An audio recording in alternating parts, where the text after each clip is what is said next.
For me, fish and chips screams cod. Highly sustainable, delicious, but the secret is in the batter. This is a beer batter, 00 flour, eggs and beer. It sort of makes it lighter, crispier, and it's an amazing flavour. The secret is to make that batter the night before. The more you can let it rest, it becomes so crispy. Take your cod, run it through into seasoned flour, salt, pepper. You can jazz this up a little bit with a touch of paprika. Lightly season your fish. Too wet a fish can destroy the batter, so I like to season my fish first with salt. That extracts the moisture from the fish, which keeps the batter even more crispy. Then from there, just brush off that seasoning and just pat down the fish. That way it stays nice and firm. Into the flour and then nicely roll. Make sure you get the ends done. Dredge the fish in the flour in order to make sure the batter sticks. Really important. And then next, into the batter. Make sure you dust off any excess flour. Otherwise you get these white clumps of flour underneath the batter. Into the batter. Let it sink. I like top and tailing my fish. I trim the top, trim the base. I've got an even piece of fish. If it's cut evenly, it's going to cook evenly. Shake off the excess flour and into the batter. Roll that fish around and let it sink in there.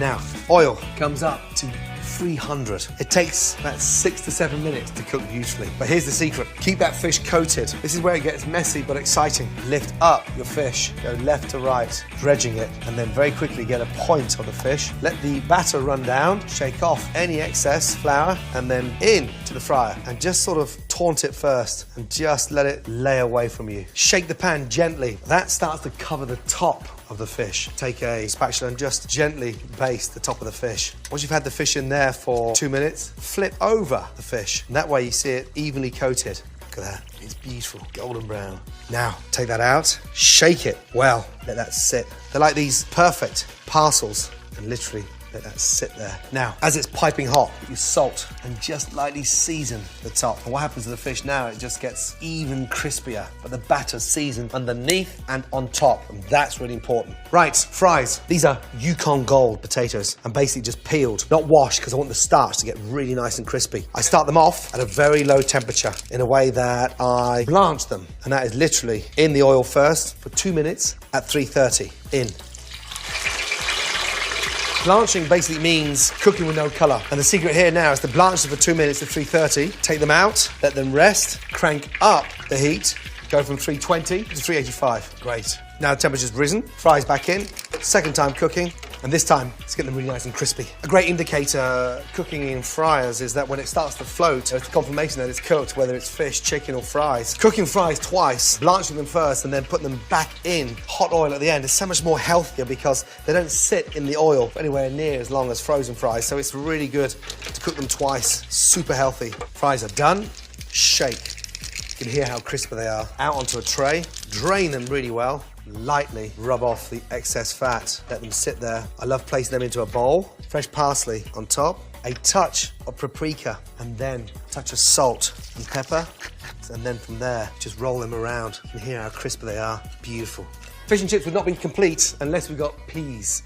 I use frozen peas all the time, so don't be scared. A splash of oil, just a splash. Peas go in, beautiful. Touch of salt, touch of pepper, a little hint of shallots, minced in, and garlic. It's a great way of elevating mushy peas. From there, a little knob of butter in, and then you just toss those peas. Once that butter's evaporated, we turn off the gas and then just crush. Beautiful. And that's where you take this frozen pea into a mushy pea. And we're sort of trying to break it up almost like a sort of, like a puree.